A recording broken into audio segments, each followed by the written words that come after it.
The broadcast is now starting. All attendees are in listen-only mode. Good afternoon to all from sunny Sydney today, and welcome to our webinar with regards to the PCI DSS compliance. We have participation in this webinar today from people all around the world, and it's my pleasure to be presenting to all of you. My name is Ajay Uni, and I am a qualified security assessor for the payment card industry data security standards. So we'll wait about a couple of more minutes for others to join. However, I'll go through a series of housekeeping items so that we are clear on how this presentation will go ahead. Firstly, I would like to confirm if everyone is able to listen to my audio and also view the screen, which has now been broadcast onto your monitors. I will start a poll just to make sure that everyone is able to listen clearly so that there's no issues with the audio. So I've just launched a poll, so feel free to click the yes or no options on the screen.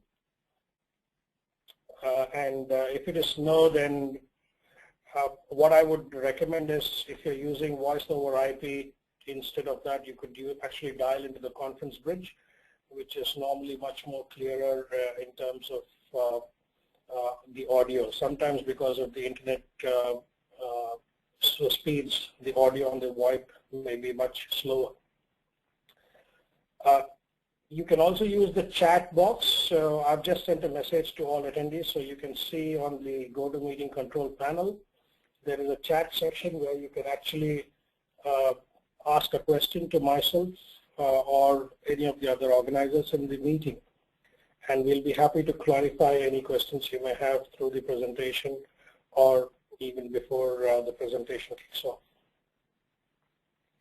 So today's presentation will take about 30 to 45 minutes in total, and then towards the end I'll hand over to Andrew McHenry, our general manager, who will run through a few actions you can take at the end of the session.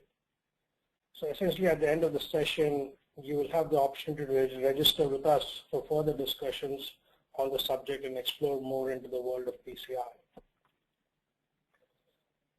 So from the looks of it, I believe everybody has good audio and there's no issue with audio. So I'm going to close the poll right now. Thank you very much for answering the poll.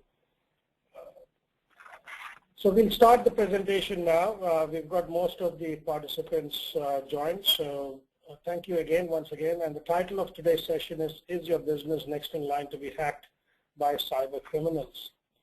And this is the question we constantly ask every one of our customers in terms of how their businesses are protected and what threats they potentially have. So the next slide, what you're going to see is a further question. What we ask is, what customer data is most valuable for hackers?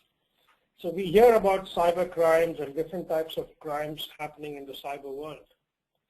But realistically speaking, the most valuable data is the credit card data, which cyber criminals love to get hold of, because that is the data which can be used almost instantaneously to conduct a fraudulent transaction. So knowing that piece of information is very important when it comes to securing data on your systems and servers and so on and so forth. The other aspect is, we hear a lot about identity theft, but one thing to be very clear and understand is conducting an identity theft is a bit more far difficult than actually conducting a fraudulent transaction using cardholder data. And that's what has been demonstrated in this slide, that it doesn't matter what kind of business you are, if you are storing or processing or transmitting cardholder data in any form or shape, there is a threat for that data to be stolen by cyber criminals and then used in a fraudulent manner. So if credit card data is the most valuable, have we really thought about what causes data breaches? And more importantly, what are the main causes of a data breach? So we have done a lot of research internally here at Stickman, and we have reviewed different reports, and this is one of the most recent reports what we have, which essentially says that 45% of the world's data breaches happen purely because of negligence. The remaining 30 and 25% happens due to system glitches and external threats from external parties. So this is quite alarming in the scheme of things in terms of what actually causes a data breach. The next slide actually shows you here the extent of a data breach across the globe. And sadly enough, there are not many countries which are spared by hackers. And obviously the ones which are more darker are the ones which are more affected, which is US, some parts of Europe, some parts of Asia, Japan and Australia are the most targeted countries when it comes to cyber criminals. So the next slide is essentially to summarize our understanding of the various reports what we have reviewed and to share to you in a snippet what actually is the summary of the learning of all these reports we have reviewed. Most of the attacks what we have seen have been purely opportunistic. So as an example, if I were to leave my keys in my car and forget my keys in the car, the thief sees an opportunity there. Without really making a lot of effort, he's able to steal my car. And when we go back to the data breach reports and the study out of the reports, if 45% of the world's global data breaches happen because of negligence, this is quite alarming in the whole scheme of things. The other learning is hackers are not all hackers are the best brains in the world who sit down and try to hack into complex systems. And that is something we have to learn. And time and again, we are shown through media and other ways through television and movies that hacking is something very specialized and it can be done only by really smart people. But the story is not right.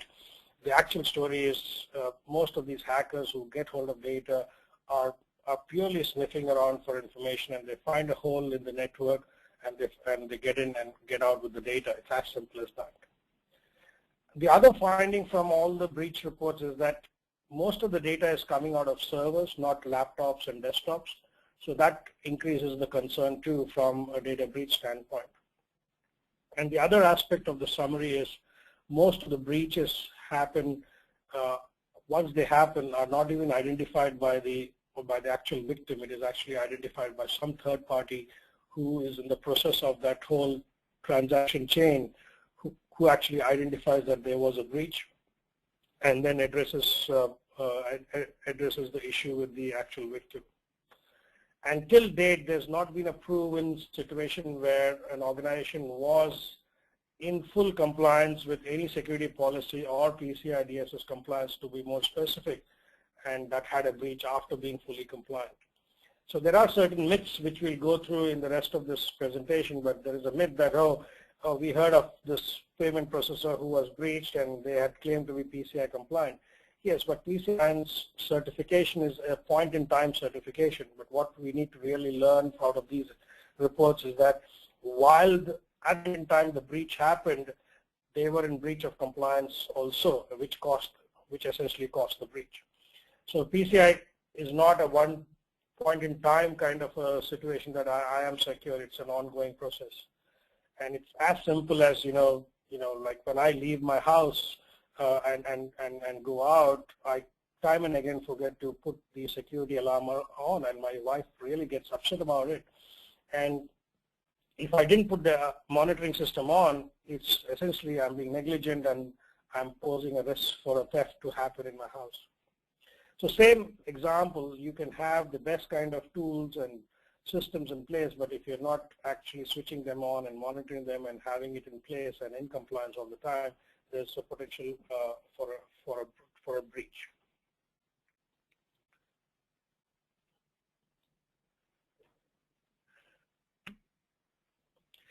So now that we are clear on the cause, the extent of a breach, let's look at the consequences of a data breach. What really happens post a data breach.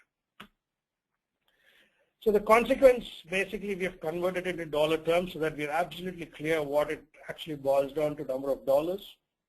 So on an average, what we have found that the cost of a data breach across any organization, literally this is a global data statistics. So the average cost of a data breach is anywhere between $1 and $2 million.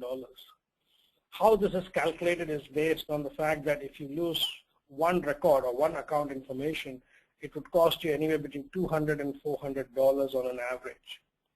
So let's say if you lose about $5,000 in, 5,000 cardholder data, and times that $200 or $400, you're talking about a range of $1 million to $2 million in actual financial losses. And these dollars are then calculated based on various different expense heads such as investigation cost, fraud value replacement, legal, media, brand damage, card replacements, and so on and so forth. So the numbers are not small. These kind of numbers can wipe out small organizations. Big organizations may not be. It may not wipe them out, but it could cause a lot of brand damage. And the most recent report, if you see from the breach which happened with Global Payments in Atlanta in the US, has been that the most recent report says about $84 million in post-breach expenses, and their profits are slumped for this quarter, and they're going through difficult times post the breach which happened in March this year. So while all this is happening, our media partners are always looking out for juicy stories, and they keep up to speed with what's happening. And this is where the brand damage actually happens. So it's very important to keep abreast with what's happening in the media, and keep up to date with any new developments in the whole PCI space or data breaches. So here are a few examples of media reports. We don't want to go into too much of detail in this presentation, but you're free to go check it online yourself and do a bit of research to make up your mind and your opinion on what is actually happening from a media standpoint on data breaches. If you're more keen to get to know and keep up to date with breaches and information in the PCI world, we have something called the PCIWorld on LinkedIn, Twitter, and Facebook. So feel free to share, follow us on any of these social media sites, and you will get up-to-date information, and you can set your parameters, whether it's daily, weekly, or as it happens information you want to keep up to date with what's happening in the PCI world. So now to summarize all the slides, what we've just gone through, we've looked at the causes, the consequence, some facts, some media reports, and also the social media sites on data breaches. So essentially over here, what we're trying to summarize is a data breach risk equates to impact on your financial, reputation, brand, and customer risk, basically. So customers deflect from organizations when they see organizations are not taking responsibility of data security, reputation and brand is impacted, and then obviously there's clearly a financial impact. Now, given we have looked into all this and for the details, we'll go to the next slide, which is a series of steps what one can take in terms of risk mitigation. And this is where we're going to introduce you to the payment card industry data security standards compliance. So the standard, give you a bit of background, this is about in 6-7 years ago, all the major card brands such as Visa, MasterCard, JCB, MX, Diners came together and created the PCI Security Standards Council. PCI stands for Payment Card Industry Security Standards Council. And the role of the council is to actually build the standard. So the standard is basically created to help organizations mitigate the risk of a data breach. And the standard is broken up into four parts essentially. There are 6 goals, 12 requirements, 211 controls, 315 testing procedures. So today we look at the goals in a little more detail. Obviously we can't go through all the requirements and controls and testing procedures in the time we have right now. So let's dive into the goals quickly and see and learn and understand what it actually means. So from the top view of this slide, you may think, okay, it's quite complicated. 315 testing procedures, 211 controls. What's all this? But realistically, if you look at the goals, they are simple things what one can take and put in place to mitigate the risk of a data breach. So the first goal is, we've used this example just to, drive the storyline around the goals.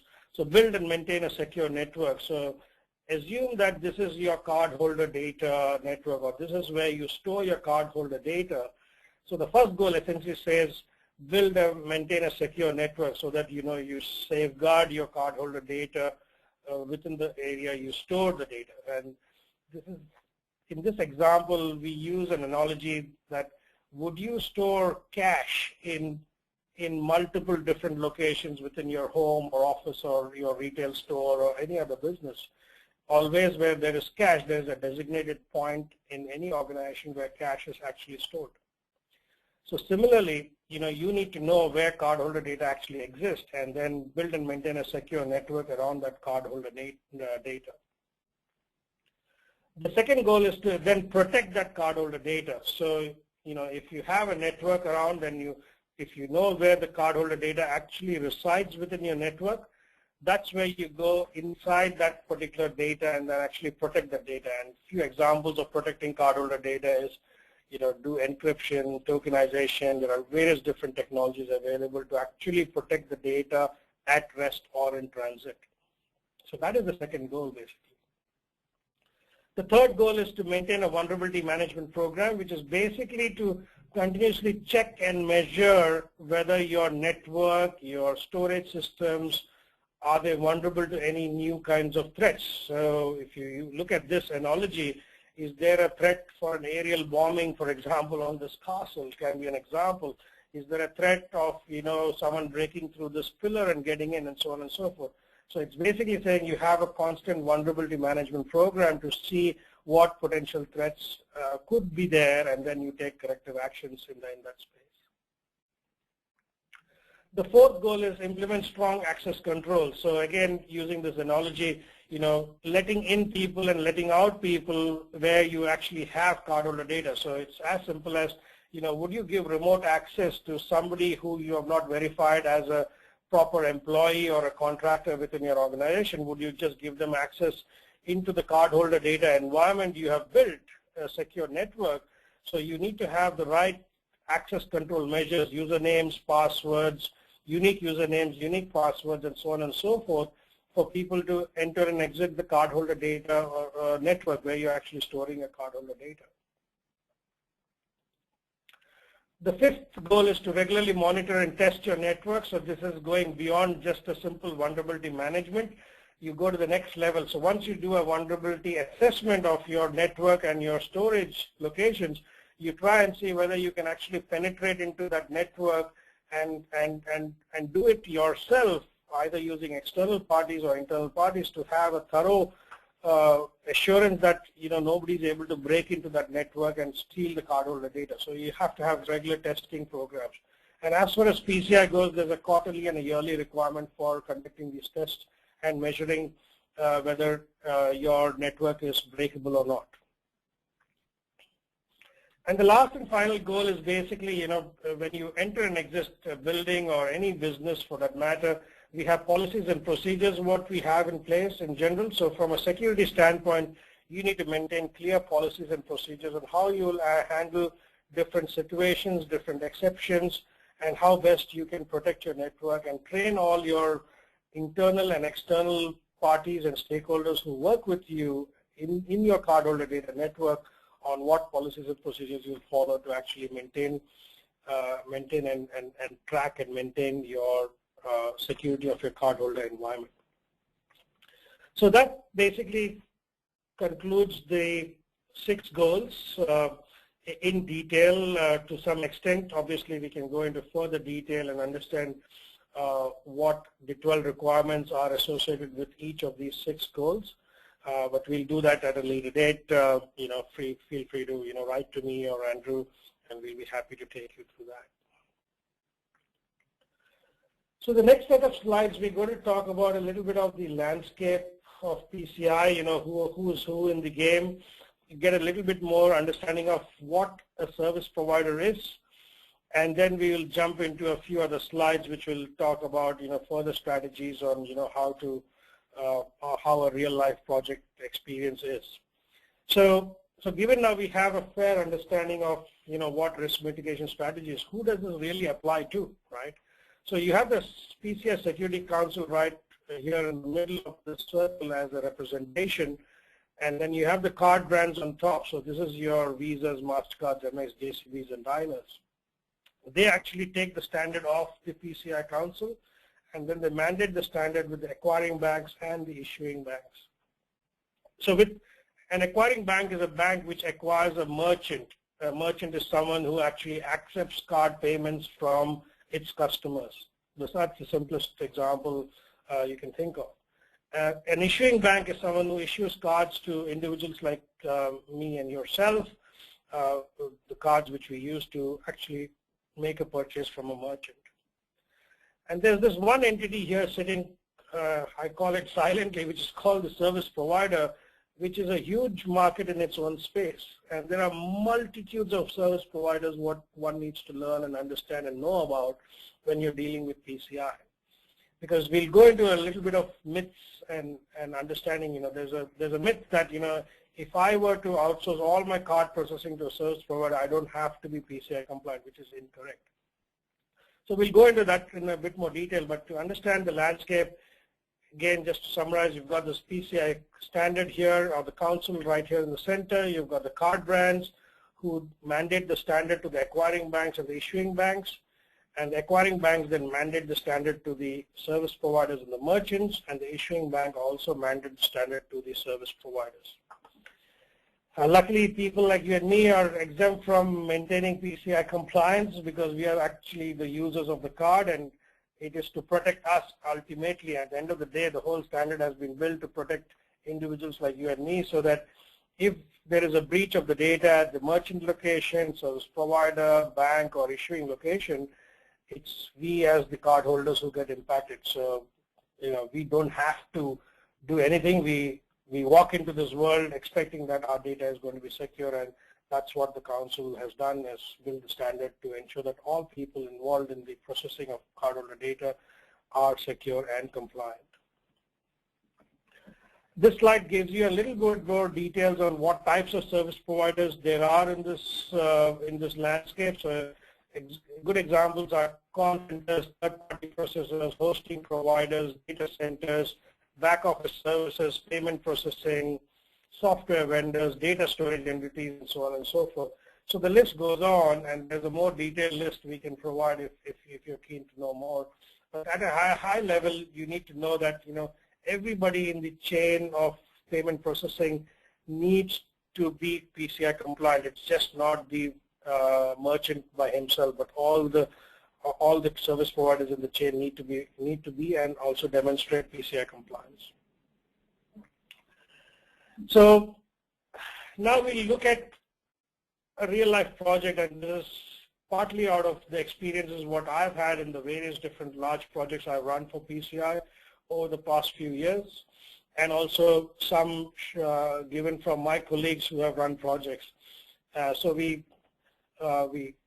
funnily call it the 5 stages of grief in a PCI project, and one of the first stages is denial, saying, we've seen organizations, it doesn't apply to me, I don't actually store data, but realistically, PCI compliance is mandatory for everyone in the payment process. So that could be one stage organizations could be in. The next stage is anger. This isn't fair.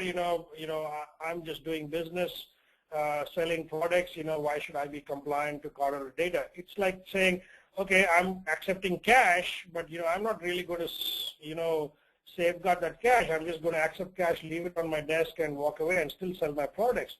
So if you take that analogy, we safeguard our cash quite carefully. Credit card data also belongs to our customers, which is in other form is a form of cash. And it's a form of cash for criminals, because if they get hold of that data through you and your business, you're putting your customers at risk. So really, there's nothing about fair or unfair. Everyone in the payment process need to maintain and demonstrate security and compliance for PCI. The third stage could be bargaining, saying, oh, okay, I will encrypt all the data and then I should be fine. This is a standard step we see forward in many organizations, which is quite dangerous because one, you may not know exactly what that impact would have, and also by not assessing your organization overall from a PCI standpoint and just taking stopgap measures to actually fix certain areas by doing encryption or tokenization is not the solution overall. You need to have a proper assessment process, and PCI, there's nothing like, I'm partially compliant or I'm 50% compliant. Either you're compliant or not compliant is the state. So that's something to also know and be aware of. And then we have seen organizations who have said, yeah, we'll do it, but then as they go down the path, they find that, oh, this is a never-ending project. When will this ever end? We've been going on with this for so many years. How are we going to, manage this? This is never-ending, and that's a cause mainly we have seen because there is no defined program in place. Organizations are out there running large programs without a definitive outcome, and that's what causes this state of depression in many cases. And one of the last one is complacency, which is, well, we'll be okay, we'll never get hacked, But realistically, PCI doesn't introduce any new alien concepts. It is truly achievable, and we have worked with many organizations and achieved full compliance. So it's not like it's impossible. It is definitely possible, and we can achieve compliance. Now, next couple of slides, we'll go through a few myths to be absolutely clear on where we stand. And as organizations, begin to adopt the whole compliance regime. So there's a myth called, we don't store data, hence I don't need compliance. That's incorrect. If you store, process, or transmit in any form or shape, you need to demonstrate compliance. There could be situations where you may be exempt from being PCI compliant, but that can be only determined after a full assessment is done. And that is very, very important to get an independent assessment to ensure that you are out of scope of PCI. The other bit is, I'll outsource my card processing and that will make us compliant. Well, that's incorrect. Your merchant agreements are normally with the bank, and the agreement actually expects you to be PCI compliant, irrespective of whether you outsource or in-source card processing or transactions for that matter. The last two myths is, we don't have enough credit cards, or we don't do much of transactions, hence we don't need PCI compliance. Well, the simple answer is you may accept 1 or 100 million cards, or you may process 1, or you may process, 10,000 cards, doesn't matter what number. The standard is the same irrespective of how many card transactions you conduct per annum. And then the last myth is, we have completed self-assessment, so we should be compliant. Well, you could be compliant. You hope you would be compliant, and I wish you would be compliant. However, it's always best to get an independent review of whether realistically you are compliant or not by actually having a full program in place, whether you're doing it yourself or using an external entity to run a PCI program. So that concludes our areas of belief and myths in a real-life project, and this is realistically, we share this with all organizations to be prepared for such kind of situations within organizations, to be absolutely clear what it takes to maintain and run a PCI program in place. So now, given we have looked at all this, there's the good part of the story too, which is how can we simplify this process? How can we actually achieve success in the whole PCI journey? So that's where we have come up with this simple 4-phase concept, and it's a yearly program. It's a program what one runs every year over a 12-month cycle, and there are 4 phases: assess, remediate, certify, maintain, and then you go back to assess, remediate, certify, maintain every 12-month cycle. It's simple, straightforward, easy to achieve, and you have a clear-cut program. You know exactly when to start, when to end, and what to do within each stage. So we'll go into each stage, each phase in further detail so that you're absolutely clear and you get value out of the session. So phase 1 being assess is, you scan devices for cardholder data and vulnerabilities. You drop the cardholder data network.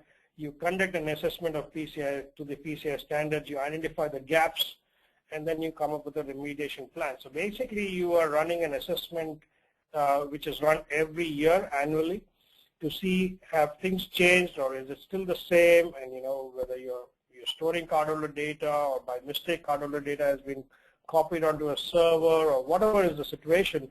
Every year you conduct an assessment to come up with a clear gaps, if at all there are any gaps. And if there are no gaps, great, you can straight go into certification. If there are gaps, you put a remediation plan in place, and then you jump into the remediation stage. And in the remediation, you look at things such as removing systems out of scope of PCI where possible, reduce storage points of cardholder data. So it's as simple as using the analogy of, would you store cash in every location in your business? You would have designated locations where you would store cash in your retail store or any other form of business.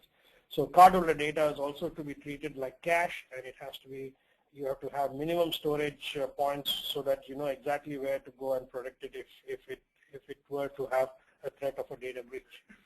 Then you look at remediation solutions. You evaluate various different types of solutions such as encryption, such as tokenization, policies and procedures, and so on and so forth, so that we are absolutely clear that the solutions you're putting in place are in line with you achieving and maintaining PCI compliance. Then you go into actually implementing the solutions, and then scan devices for cardholder data and vulnerabilities. So you do the scanning of devices for cardholder data and vulnerabilities. That's an ongoing process. It doesn't matter which stage you are in the cycle. So once you're done with your remediation and you're absolutely sure where you are in that process, you move to the next stage, which is certify. And certification is fairly straightforward.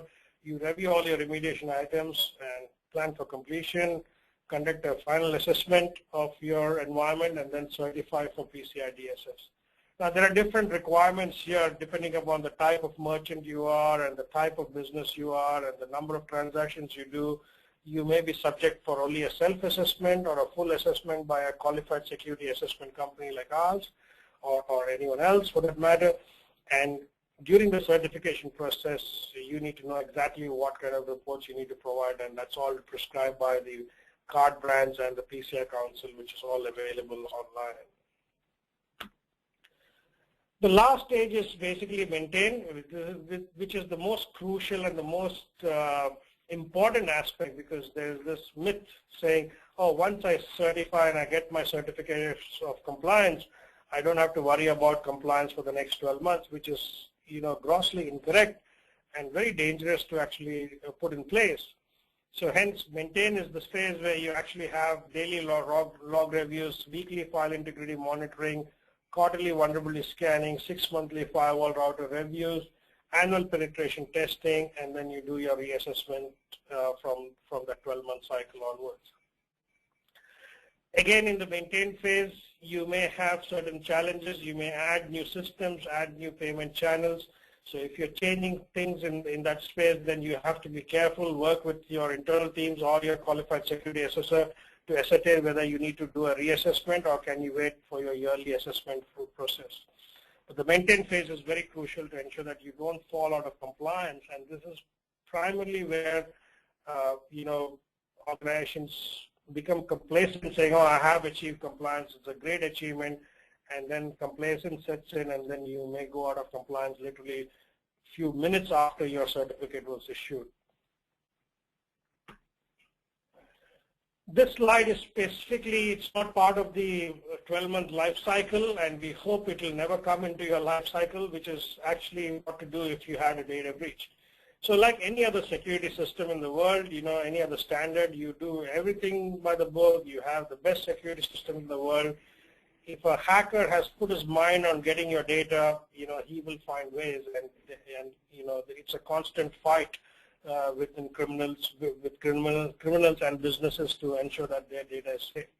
However, we have to be prepared for the worst. So the worst being, if you have a data breach, what would you do? And a few of the simple points is, if someone breaks into your office location, the first thing you would probably do is call the police and inform them. So in this case, inform your local cybercrime authorities or your privacy commissioner or whoever is relevant within your within your country or state, you need to inform them immediately about a data breach notification.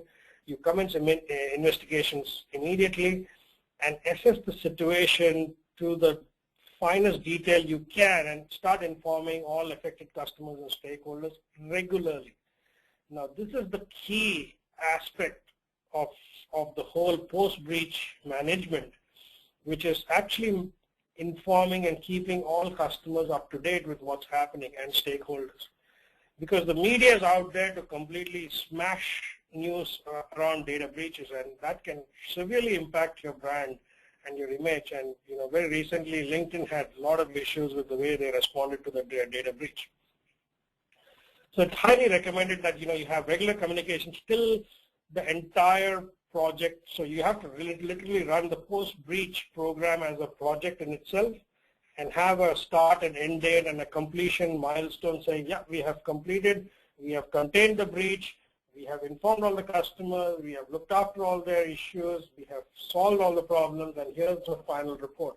So that you have a completion rather than leaving it never ending and incomplete, which is very dangerous because someone can pick it up and then run with a story around it and damage your company's image.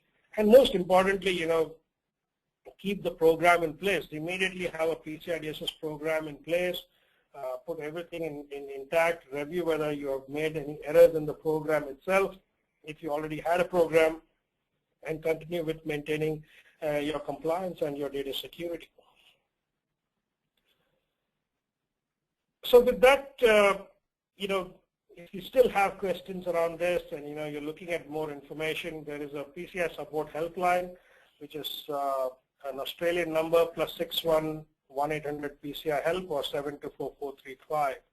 So you can reach out and ask questions to us and our QSAs through this number if you have more questions, or there'll be other opportunities where you can actually reach out to us. So now I'll hand over the session to Andrew McHenry, our general manager over here. He will run through a few next step actions, what you can take. And if you've got any questions, I'll be more than happy to start answering them. I'll keep my chat window open now, so you can type in. If you want to speak and share something, there is an option to raise your hand in the control panel on the left-hand side of the GoToMeeting. So just raise your hand and ask whatever question you may have to ask, and then I'll be happy to answer those questions too. So I'm passing this on to Andrew right now. Thank you. Many thanks, everyone, for your participation in today's webinar. Look, as part of your decision to move forward and look at investigating further how to mitigate your risk of a breach, I'd like to quickly briefly discuss our PCI Health Check service that we provide for free as a service to you to really get you up and running in a sense of education and PCI and compliance. So the PCI Health Check is a great way for you and really the heads of your business and your key decision makers within your business to really come up quickly up to speed on what is PCI, how it affects your business, and what the value it provides to your business in helping to mitigate risk and further protect your business from the impact of a breach, which RJ had touched on earlier in the presentation, such as brand image impact, reputational and financial impact. So the PCI Health Check session runs for around 90 minutes. We run this by conference call or at your site, depending on where your location is, but typically run it in a conference call.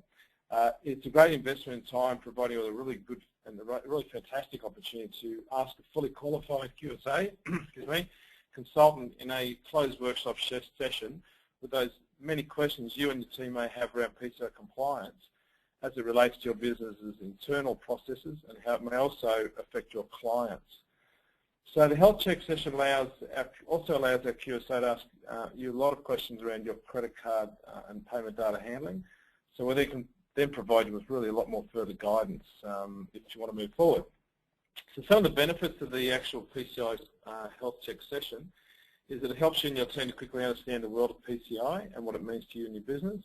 Helps to uncover areas of disbeliefs within your business which were not clear. So some people in the business may have different understandings and different levels, so it gives a good level playing field of understanding. Realization of the impact, what if a breach occurred, how you would handle it, and such, provide some initial guidance on where you may sit within the PCI risk profile. So looking at a couple of areas that may be bubbled out of this discussion, and maybe that you hold certain credit card data in a certain fashion that might be a higher risk, depending on what's been discussed and discovered during the health check session. You can also discuss any planned changes internally and externally on your business which may affect your card data flow or capture or storage of card and payment data. For example, you may be thinking of outsourcing processing or insourcing or tokenization or such. We can also assist you in that and give some initial guidance.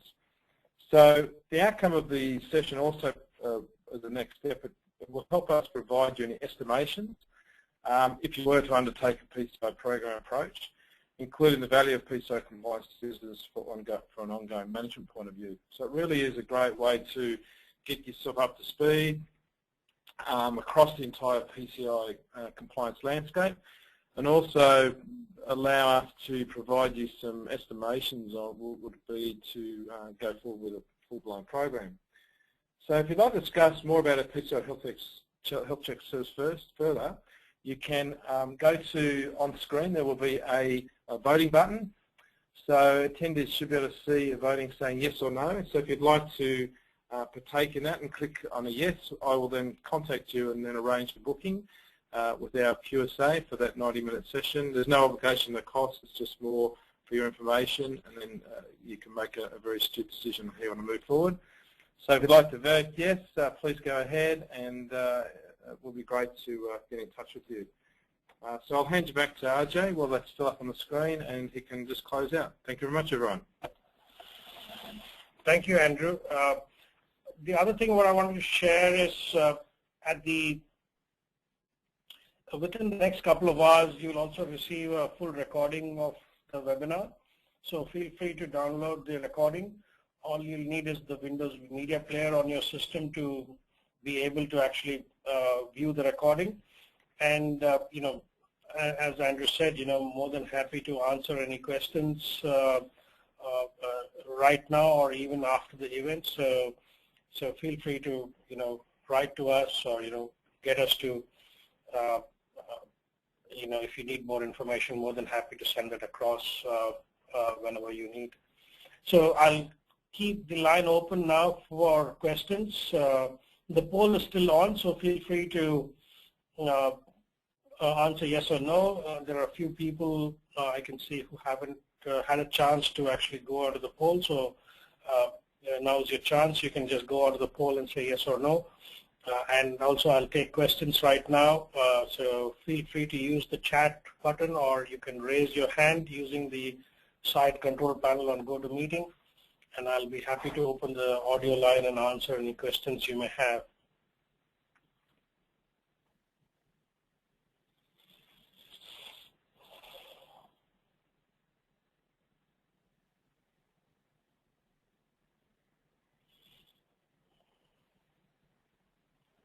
Okay, excellent. So I don't think there are any questions coming through. So I really appreciate all your time on this conference, and thank you so much for taking part. If you've got any questions, as I said, feel free to drop me an email.